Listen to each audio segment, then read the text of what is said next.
Hello दोस्तों, welcome to sleepy classes. तो आज के प्रमिक्स में 5 सवाल हम डिस्कस करेंगे इकोनॉमी के from the Indian economy review, जो रिसेंटली मिनिस्ट्री ऑफ फाइनेंस द्वारा पब्लिश किया गया था। इस साल आपको पता है इको सर्वे नहीं आया था, उसकी जगह पर ये 10 साल की एक रिपोर्ट यहाँ पर निकाली गई थी, जिस पर कुछ लोगों ने कमेंट भी किया था कि इससे कुछ सवाल डिस्कस कर लिए जाएं। तो 5 सवाल इससे बनाए गए हैं, आइए डिस्कस करते हैं क्विकली। तो शुरुआत करने से पहले आप सभी के लिए एक बहुत इंपॉर्टेंट और क्रूशियल इन्फॉर्मेशन जो कि 2025 के लिए प्रिपेयर कर रहे हैं कि हमारे द्वारा एक नया जीएस फाउंडेशन कोर्स लॉन्च किया गया है, Shekhar to Shikhar, under the guidance of Shekhar Dutt sir, right. तो बहुत ही क्यूरेटेड कोर्स यहाँ पर तैयार किया गया है, फैकल्टीज़ द्वारा सभी चीज़ें आपको यहाँ पर चीज़ें प्रोवाइड की जाएंगी, MCQs का डेटा आपको दिया जाएगा, राइट। जूम सेशंस आपके यहाँ पर फैकल्टी के साथ मेंटरशिप वाले प्रोवाइड किए जाएंगे। तो डिटेल्स आपके सामने यहाँ पर अवेलेबल हैं, चेकआउट कीजिए इस कोर्सेज को, एनरोल कीजिए एंड अरविंद कूपन कोड का आप वहाँ पर यूज़ कर सकते हैं 10% तक का डिस्काउंट अवेल करने के लिए। Apart from that YouTube initiatives में एक और हमारे लिए बहुत क्रूशियल इनिशिएटिव हम लेके आ रहे हैं 2024 के टाइम को मद्देनजर रखते हुए, क्विक रिविजन सीरीज जो कि दिन में 2 बजे और शाम को 6 बजे रहेगी। चलिए तो शुरुआत करते हैं आज के प्रीमिक्स की पहले सवाल के साथ। प्राइवेट फाइनल कंजम्पशन एक्सपेंडिचर से रिलेटेड यहाँ पर 2 स्टेटमेंट्स दी गई हैं। हालांकि ये पर्टिकुलर टॉपिक हमने फ्यू मिनट सीरीज में भी डिस्कस किया है, राइट। अगर आपने नहीं देखा तो जाके जरूर देखिएगा। तो पहले में कह रहे हैं जो शेयर है पीएफसी का in the India's nominal GDP, वो ड्रॉप हो चुका है since the pandemic due to inflation and cautious consumer spending. Second में कह रहे हैं जो rising private final consumption expenditure है, ये सजेस्ट करता है कि भैया काफ़ी ऑप्टिमिस्टिक यहाँ पर कंज्यूमर बेस है, जिसकी वजह से डिमांड क्रिएट होती है एंड डेफिनेटली इकोनॉमिक एक्टिविटीज़ भी वहाँ पर बढ़ती हैं। इनकरेक्ट स्टेटमेंट यहाँ पर फाइंड आउट करनी है, थोड़ा सोचिए और करेक्ट आंसर यहाँ पर मार्क कीजिए।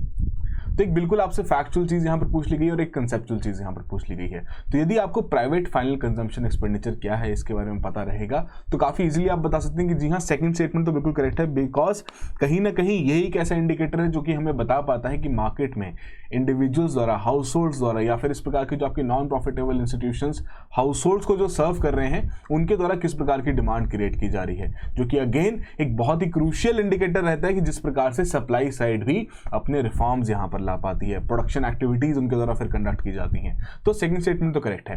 पहले में कह रहे हैं जो शेयर है पीएफसी का इंडिया की नॉमिनल जीडीपी में, माने कि जीडीपी जो आपके करंट प्राइसेस पे कैलकुलेट की जा रही है, ये ड्रॉप हो चुकी है since pandemic due to inflation as well as cautious consumer spending. तो जी नहीं, अगर हम बात करें पीएफसी का शेयर जीडीपी में तो पेंडेमिक के बाद थोड़ा ज़्यादा बढ़ता हुआ देखने को हमें बिल्कुल मिला है, राइट। जिसकी वजह से फर्स्ट स्टेटमेंट हमारी यहाँ पर इनकरेक्ट होती है एंड ए आंसर हमारा यहाँ पर करेक्ट आंसर है, राइट। तो private final consumption expenditure basically जो भी फाइनल कंजम्पशन एक्सपेंडिचर जो कि फाइनल गुड्स एंड सर्विसेज के ऊपर यहाँ पर किया जा रहा है by the household as well as जो non profit institutions household को सर्व कर रहे हैं, जैसे कि टेम्पल्स हो गए, गुरुद्वारास हो गए, मोनेस्ट्रीज हो गए, उनके द्वारा जो खर्चा किया जाता है उसी को हम यहाँ पर ट्रैक करते हैं। तो सारी की सारी कहानी हमने फ्यू मिनट सीरीज में डिस्कस की है, जाके जरूर देखिएगा। वहीं अगर मैं बात करूँ कि शेयर किस प्रकार का देखने को मिलता है पीएफसी का in GDP at current prices, तो कहीं ना कहीं वो इंक्रीज होते हुए हमें देखने को मिला है पेंडेमिक के बाद से, और वही चीज़ आपको इस पर्टिकुलर ग्राफ से भी यहाँ पर समझ में आ जाएगी। अगर हम 2019 या 20 के ईयर्स की बात करें जो कि आपके प्री पेंडेमिक ईयर्स जिन्हें हम यहाँ पर कह सकते हैं, राइट, तो उन केसेस में हमारा जो पीएफसी था कम देखने को मिल रहा है, यहाँ पर थोड़ा बढ़ता हुआ देखने को मिल रहा है, राइट। तो कहीं ना कहीं पीएफसी का जो कंट्रीब्यूशन ओवरऑल जीडीपी में वो आपकी यहाँ पर बढ़ती हुई देखने को मिली है पोस्ट पेंडेमिक। तो ये पर्टिकुलर फैक्ट्स, ये पर्टिकुलर टेबल आपके उसी रिव्यू में दिए गए थे जहाँ पर 10 साल का इंडियन इकोनॉमी का रिव्यू सबमिट किया गया है। अब देखो इसमें ना बहुत सारे लोग ये भी कह रहे हैं कि यार इस पर्टिकुलर रिव्यू है, इस पर्टिकुलर पब्लिकेशन को कितना अच्छे से पढ़ना है, क्या हर एक चीज़ यहाँ पर गो थ्रू करनी है। तो कहीं ना कहीं ये जो पर्टिकुलर पब्लिकेशन है उसमें बहुत ज़्यादा हरी घास दिखाई गई है, राइट। आपको बहुत सारी अच्छी चीज़ें यहाँ पर बताई गई कि ये हुआ, ये अच्छी चीज़ हुई, ये अच्छी चीज़ हुई। तो बिल्कुल आपने डेटा फैक्ट्स के लिए बिल्कुल आप इस पर्टिकुलर पब्लिकेशन को एक बार गो थ्रू कर सकते हैं, तभी मैंने ये 5 सवाल भी यहाँ पर डिस्कस कर रहे हैं ताकि आपको थोड़ा सा और क्लैरिटी मिल सके किस प्रकार के पॉइंट्स यहाँ पर रखे गए हैं, राइट। चलिए सेकंड सवाल यहाँ पर देखते हैं। इन्वेस्टमेंट से रिलेटेड यहाँ पर कहा जा रहा है 3 स्टेटमेंट्स दी गई हैं, करेक्ट स्टेटमेंट यहाँ पर फाइंड आउट करने के लिए कहा गया है। पहले में कह रहे हैं केपेक्स जो सेंट्रल पब्लिक सेक्टर एंटरप्राइज द्वारा किया जा रहा है पिछले 5 सालों में बढ़ता हुआ देखने को मिल रहा है। सेकंड में कह रहे हैं इन्वेस्टमेंट रेट बेसिकली कैलकुलेट किया जाता है as the ratio of nominal GFCF over the nominal GDP. And third में कह रहे हैं जो हाउस होल्ड सेक्टर है वो कंट्रीब्यूट किया है उसने जीएफसीएफ में मोर देन किससे, नॉन फाइनेंशियल कॉर्पोरेशन से 2022-23 में। तो ये 3 स्टेटमेंट्स दी गई हैं। अगेन बिल्कुल फैक्ट बेस्ड सवाल आपसे यहाँ पर पूछा गया है। सेकंड स्टेटमेंट में थोड़ी कंसेप्चुअल कह सकता हूँ, तो बताइए यहाँ पर कौन कौन सी स्टेटमेंट्स करेक्ट है। तो देखिए यहाँ पर जो हम इन्वेस्टमेंट की बात करते हैं तो हमने पहले भी बहुत बार इस चीज़ को डिस्कस किया है कि gross fixed capital formation is an indicator जो कि यूज़ किया जाता है ये पता लगाने के लिए कि किसी भी पर्टिकुलर इकोनॉमी में किस प्रकार की इन्वेस्टमेंट देखने को मिल रही है, राइट।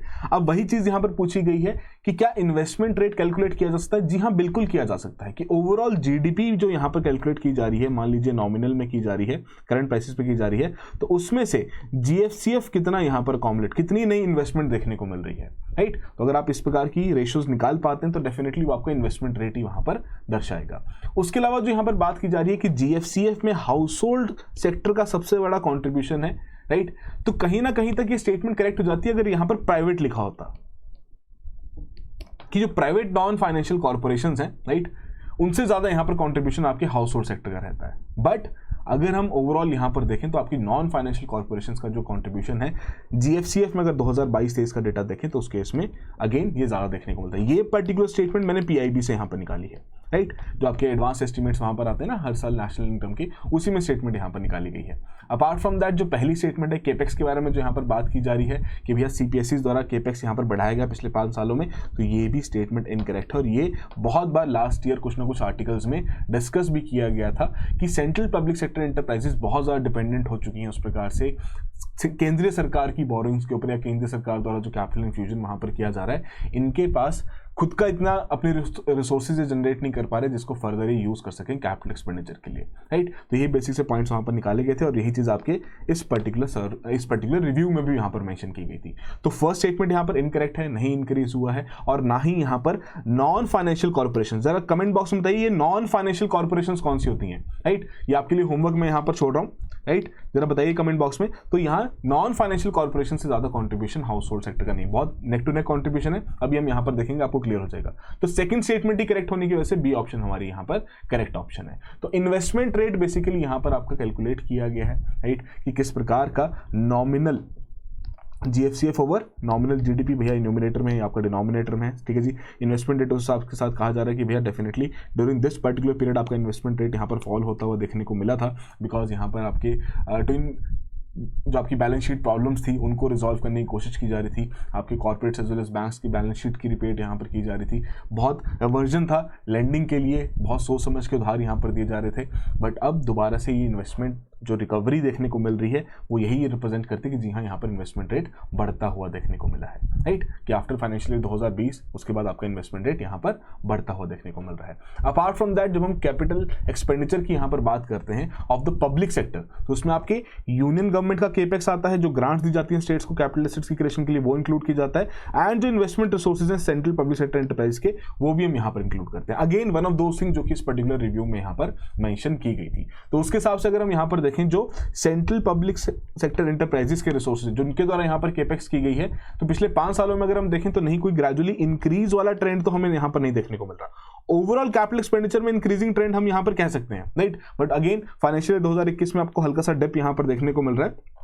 बट अगेन ओवरऑल यहाँ पर केपेक्स में पब्लिक जो आपका सेक्टर का केपेक्स है उसमें यहाँ पर इंक्रीज बिल्कुल देखने को मिल सकता है। बट यहाँ पर आपके सेंट्रल पब्लिक सेक्टर एंटरप्राइज की बात की गई थी, तो उस केस में वो जो स्टेटमेंट है वो यहाँ पर इनकरेक्ट हो जाती है, क्योंकि यहाँ पर आपको एब्सोल्यूट टर्म्स में बताया गया कितना पैसा सीपीएसई द्वारा केपेक्स के लिए खर्च किया गया है, राइट। तो apart from that capital expenditure जो यूनियन सरकार कर रही है वो अलग है, ग्रांट्स जो दी जा रही है वो यहाँ पर अलग है। तो मोस्टली जब हम कैपिटल इफेक्टिव या इफेक्टिव कैपिटल एक्सपेंडिचर की बात करते हैं ना, तो मोस्टली क्या अगर हम बजट डॉक्यूमेंट भी वहां पर रेफर करें तो उस केस में ये पर्टिकुलर वैल्यू इंक्लूड नहीं की जाती, ठीक है। इसी वजह से हम मोस्टली ये वाला ट्रेंड यहां पर ऑब्जर्व करते हैं। तो इस वाले ट्रेंड में तो आपको इंक्रीजिंग ट्रेंड यहां पर मिल जाएगा। बट अगर हम सिर्फ और सिर्फ सेंट्रल पब्लिक सेक्टर एंटरप्राइजेस के केपेक्स की बात करें तो जी नहीं, इंक्रीजिंग ट्रेंड नहीं देखने को मिल रहा है और ना ही डिक्रीजिंग है, फ्लक्चुएटिंग सा ट्रेंड यहां पर हमें ऑब्जर्व हो रहा है, राइट। चलिए, तो ये बेसिक सी कहानी यहां पर आपको समझाई गई। And apart from that total GFCF में अगर हम करंट प्राइसेस पर देखें तो हाईएस्ट कंट्रीब्यूटर आपके नॉन फाइनेंशियल कॉर्पोरेशंस यहां पर देखने को मिलती हैं, followed by household sector, जो कि आपको यहाँ पर दोनों की शेयर यहाँ पर मेंशन कर दी गई इनकी। नॉन फाइनेंशियल कॉर्पोरेशंस 44.2% यहाँ पर कंट्रीब्यूट करती हैं जीएफसीएफ में, एंड हाउस होल्ड सेक्टर यहाँ पर 41.8% कंट्रीब्यूट करता है। राइट। तो अगर डायरेक्टली सवाल आ जाए कि भैया सबसे बड़ा सेक्टर कौन सा जो कि कंट्रीब्यूट करता है जीएफसीएफ में, तो आप यहाँ पर हाउस होल्ड सेक्टर कह सकते हैं। बट अगर ये चीज़ पर्टिकुलरली मेंशन की जाती है कि भैया नॉन फाइनेंशियल कॉर्पोरेशंस यहाँ पर सबसे ज़्यादा कंट्रीब्यूट करती हैं, जी हाँ बिल्कुल करेक्ट है, जिसमें आपकी गवर्नमेंट ओन्ड भी इस प्रकार की कॉर्पोरेशन आएंगी और प्राइवेट ओन्ड भी यहाँ पर आएंगी, राइट। चलिए, तो ये बेसिस सवाल यहाँ पर रखा गया था। अगेन इंपॉर्टेंट चीज़ें इस तरीके के फैक्ट्स को कवर करके रखना। अगला सवाल यहाँ पर देखते हैं एम्प्लॉयमेंट ट्रेंड से रिलेटेड। अगेन यही इस रिव्यू में भी यहाँ पर मेंशन किया गया था। कह रहे हैं कि female labour force participation rate gradually increase हुआ पिछले 5 सालों में। सेकंड कह रहे हैं for calculating unemployment rate in India youth is considered as a person जिसकी एज ग्रुप इतनी यहाँ पर मेंशन की गई, अगर हमें यूथ का अनएम्प्लॉयमेंट रेट यहाँ पर निकालना है। थर्ड में कह रहे हैं कि unemployment rate among the youth is less than the total unemployment rate, कि टोटल अनएम्प्लॉयमेंट रेट आपका ज्यादा बट अमंग द यूथ हमें कम देखने को मिलता है। तो 3 स्टेटमेंट्स यहां पर दी गई हैं। कितनी स्टेटमेंट्स करेक्ट हैं थोड़ा सोचिए और करेक्टली यहां पर बताइए। तो देखिए यहां पर जो पहली स्टेटमेंट मेंशन की गई है तो बिल्कुल जाहिर सी बात है, बताया गया है कि पिछले 5 सालों में फीमेल जो लेबर फोर्स पार्टिसिपेशन रेट है वो बढ़ता हुआ देखने को मिला है। लेबर फोर्स पार्टिसिपेशन रेट का कॉन्सेप्ट पहले भी डिस्कस किया गया है। मान लो कोई रीजन है जिसमें 100 लोग रहते हैं, वर्किंग उसमें से हम कहते हैं कि भैया 40 लोग हैं, जो जॉब ढूंढ रहे हैं, जो सीकिंग कैटेगरी में आते हैं वो 10 लोग हैं। तो उस केस में लेबर फोर्स किसे माना जाता है कि जो एक्चुअली में काम कर रहा है, राइट, एंड जो काम ढूंढ रहा है। तो इस केस में आपके 50 लोग हो गए लेबर फोर्स में। लेबर फोर्स पार्टिसिपेशन रेट करने के लिए हम क्या करेंगे, इसको डिवाइड कर देंगे टोटल पॉपुलेशन से। मान लिया 100 यहाँ पर था तो मतलब 50% यहाँ पर LFPR है। सिमिलर कैटेगरी यहाँ पर फीमेल के केस में यहाँ पर देखने को मिलती है। जब हम इस तरह की कैलकुलेशन करते हैं तो आपकी 15 साल से अबव की एज यहाँ पर कंसिडर की जाती है, ठीक है। यूथ के केस में जो आपका एज ग्रुप यहाँ पर लिया जाता है वो 15 to 29 का लिया जाता है। जब आपका पीरियोडिक लेबर फोर्स सर्वे वहां पर कंडक्ट किए जाते हैं तो उस केस में यूथ का जो आपका एज ग्रुप है वो 15 to 25 नहीं 15 to 29 का यहां पर लिया जाता है। बट इंडिया के केस में जो आपका अनएम्प्लॉयमेंट रेट है अमंग द यूथ वो कम नहीं, टोटल अनएम्प्लॉयमेंट रेट से ज्यादा का देखने को मिलता है। तो ये दोनों स्टेटमेंट्स इनकरेक्ट होते हुए एक ही स्टेटमेंट करेक्ट है, जिसकी वजह से अगेन हमारा ए ऑप्शन यहाँ पर करेक्ट ऑप्शन है। अब वहीं यहाँ पर आप देख लीजिए male female as well as particularly आपका जो कंबाइंड यहाँ पर निकाला गया है। तो यदि मैं ओवरऑल अनएम्प्लॉयमेंट रेट की बात करूं तो 3.2% का यहाँ पर देखने को मिल रहा है। अच्छा, फिर अनएम्प्लॉयमेंट रेट कैसे कैलकुलेट किया जाएगा कि बेसिकली अब जो 10 लोग नौकरी ढूंढ रहे हैं ना, जो मैंने एग्जांपल देखा कि सीकिंग 10 लोग हैं, ठीक है, तो अब उसे टोटल पॉपुलेशन से डिवाइड नहीं करेंगे, हम इसे डिवाइड करते हैं लेबर फोर्स से। इस चीज का ध्यान रखिएगा। यहाँ पर 10/50 आएगा, जिसकी वजह से 20% की अनएम्प्लॉयमेंट रेट उस एग्जांपल की वजह से है ना, उस एग्जांपल के बेसिस पर 20% की यहाँ पर अनएम्प्लॉयमेंट रेट देखने को मिलेगी। बट यहाँ पर अगर हम देखें 3.2% का यहाँ पर हाईलाइट किया गया है इस डेटा पॉइंट के बेसिस पर, राइट। तो थर्ड स्टेटमेंट जो थी कि भैया अमंग द यूथ है, right, according to the PLFS जो periodic labour force survey conduct किया जाता है, यूथ जिसकी एज ब्रैकेट आपकी 15 to 29 ईयर्स की यहाँ पर कंसिडर की जाती है, अनएम्प्लॉयमेंट रेट आपका डिक्लाइन हुआ है 17.8% से जो कि 2017-18 का यहाँ पर लिया गया है टू 10%। तो एक तरीके से unemployment rate among the youth ज्यादा देखने को मिलता है then the total unemployment rate. And labour force participation rate among the female हम देख रहे हैं कि ग्रेजुअली यहाँ पर इंक्रीज होता हुआ देखने, यहाँ तो बहुत ही मार्जिनल इंक्रीज है, बट अगेन इंक्रीज है तो हम डेफिनेटली इसे यहाँ पर कंसिडर करेंगे ही करेंगे, राइट। चलिए एक और सवाल फिर यहाँ पर, ये चीज हमने पहले भी डिस्कस की है, मैक्रो वल्नरेबिलिटी इंडेक्स, कि which one of the following indicators include नहीं किए जाते जब हम इस इंडेक्स की कैलकुलेशन करते हैं। पहले में कह रहे हैं करंट अकाउंट डेफिसिट, सेकंड में कह रहे हैं फिस्कल डेफिसिट, थर्ड में कह रहे हैं रिटेल इन्फ्लेशन, और फोर्थ में कह रहे हैं कैपिटल अकाउंट कन्वर्टिबिलिटी, कि कौन सा एक ऐसा इंडिकेटर है जो कि मैक्रो वल्नरेबिलिटी इंडेक्स को कैलकुलेट करते वक्त इंक्लूड नहीं किया। तो ये चीज हमने पहले भी डिस्कस की थी, राइट। आई थिंक किसी प्रीमिक्स या फ्यू मिनट सीरीज में एक पर्टिकुलर कॉन्सेप्ट डिस्कस किया गया था। मैक्रो वल्नरेबिलिटी इंडेक्स बेसिकली क्या करता है कि 3-4 इंडिकेटर्स को ऐड करता है और बोलता है कि हाँ जी मैक्रो लेवल पे ये सारे इंडिकेटर्स यहाँ पर देखने को मिलते हैं, एंड यदि ये इंडेक्स बढ़ता हुआ देखने को मिले तो उस केस में वल्नरेबिलिटी के लेवल्स भी बढ़ते हुए देखने को मिलते हैं। तो उस केस में कैपिटल अकाउंट कन्वर्टिबिलिटी यूज नहीं किया जाता, ये 3 इंडिकेटर्स यहाँ पर यूज किए जाते हैं। तो बहुत सिंपल सा सवाल था जिसके बेसिस पर डी ऑप्शन हमारी यहाँ पर करेक्ट ऑप्शन है, राइट। तो इसी प्रकार का आपका मैक्रो वल्नरेबिलिटी इंडेक्स का पूरा थ्रू आउट द ईयर्स का डेटा यहाँ पर दिया गया था कि जी हाँ ये जो पर्टिकुलर वल्नरेबिलिटी इंडेक्स है इसमें इकोनॉमी के fiscal deficit, current account deficit as a percent of GDP and retail inflation सारे परसेंटेज की फॉर्म में यहाँ पर रहते हैं, सभी को ऐड कर लिया जाता है। अब जाहिर सी बात है अगर तीनों पैरामीटर्स बढ़ते हुए देखने को मिलेंगे तो भैया इंडेक्स की वैल्यू भी बढ़ेगी, विच विल अगेन रिप्रेजेंट कि भैया वल्नरेबिलिटी ज्यादा है, कि करंट अकाउंट डेफिसिट बढ़ रहा है तो वो भी दिक्कत वाली बात है, राइट, फिस्कल डेफिसिट बढ़ रहा है वो दिक्कत वाली बात है, इन्फ्लेशन रेट्स बढ़ रहे हैं वो दिक्कत वाली बात है। तो इन तीनों पैरामीटर्स को रिड्यूस करने की कोशिश यहाँ पर रखी जाती है सरकार द्वारा। तो उसी की आपकी पूरी एक तरीके से ट्रेंड यहाँ पर आपको दे दिया गया। अगेन कोई फिक्स ट्रेंड नहीं है अप एंड डाउन यहाँ पर, बिल्कुल देखने को मिल रहा है, राइट। तो ये भी पर्टिकुलर चीज थी जो कि इस पर्टिकुलर रिव्यू में मेंशन की गई थी। चलिए लास्ट सवाल फिर यहां पर डिस्कस कर लेते हैं, कॉमन एप्लीकेशन फॉर्म। अब ये पर्टिकुलरली इंडियन मार्केट से रिलेटेड एक बहुत ही क्रूशियल सी टर्म है, तो कौन सी ऐसी स्टेटमेंट है जो कि इस पर्टिकुलर एप्लीकेशन फॉर्म को करेक्टली यहां पर डिफाइन करिए। सिंपल सा क्वेश्चन, आप इजीली इसे सॉल्व कर पाएंगे। पहले में कह रहे हैं एक तरीके की मैंडेटरी प्रोसेस है सभी फाइनेंशियल इंस्टीट्यूशंस के लिए ऑफ इंडिया कि उन्हें अपनी केवाईसी डॉक्यूमेंट्स यहां पर सबमिट करने हैं बिफोर इन्वेस्टिंग। सेकेंड में कह रहे हैं कि भैया ये एक फाइनेंशियल अकाउंट ओपनिंग फॉर्म्स हैं जो कि ब्रोकरेज फर्म्स या फिर म्यूचुअल फंड हाउसेज द्वारा यहां पर ऑफर किए जाते हैं डिफरेंट इन्वेस्टमेंट प्रोडक्ट्स के लिए, या फिर क्या ये कोई इस प्रकार का सिंगल विंडो क्लियरेंस है जहां पर एफपीआई एप्लीकेंट सबमिट करते हैं अपनी डिटेल्स ताकि वो खुद को रजिस्टर कर सकें सेबी के साथ। तो थोड़ा सोचिए इसके बारे में, करेक्ट ऑप्शन यहां पर मार्क कीजिए। तो बेसिकली जो सी ऑप्शन है कि भैया एक सिंगल विंडो क्लियरेंस यहां पर तैयार की गई है by the means of common application form, right, इसी नाम से यहां पर जानी जाती है, जिसके तहत एफपीआई जो फॉरेन पोर्टफोलियो इन्वेस्टर्स हैं वो खुद को रजिस्टर करते हैं। तो बेसिकली अगेन रिव्यू में इसके बारे में जिक्र किया गया था कि भैया इस पर्टिकुलर एप्लीकेशन फॉर्म को टाइम एंड अगेन और बेहतर यहां पर बनाया गया, सरकार द्वारा इंट्रोड्यूस किया गया है ताकि एफपीआई के लिए जो कंप्लाइंस है या एफपीआईज के लिए जो ईज ऑफ इन्वेस्टिंग है उसको और बेहतर यहां पर किया जा सके, जिसके केस में जो आपका ये पर्टिकुलर फॉर्म है इसमें आपकी एफपीआई की registration with the SEBI, right, pan के साथ, नो योर क्लाइंट फॉर्मेलिटी, सभी आपके बैंक ओपन करने के लिए, डीमैट अकाउंट ओपन करने के लिए सारा का सारा एक ही फॉर्म में यहां पर कंसाइज कर दिया गया है। ठीक है जी, तो ये बेसिक सी कहानी है इन 5 क्वेश्चंस की।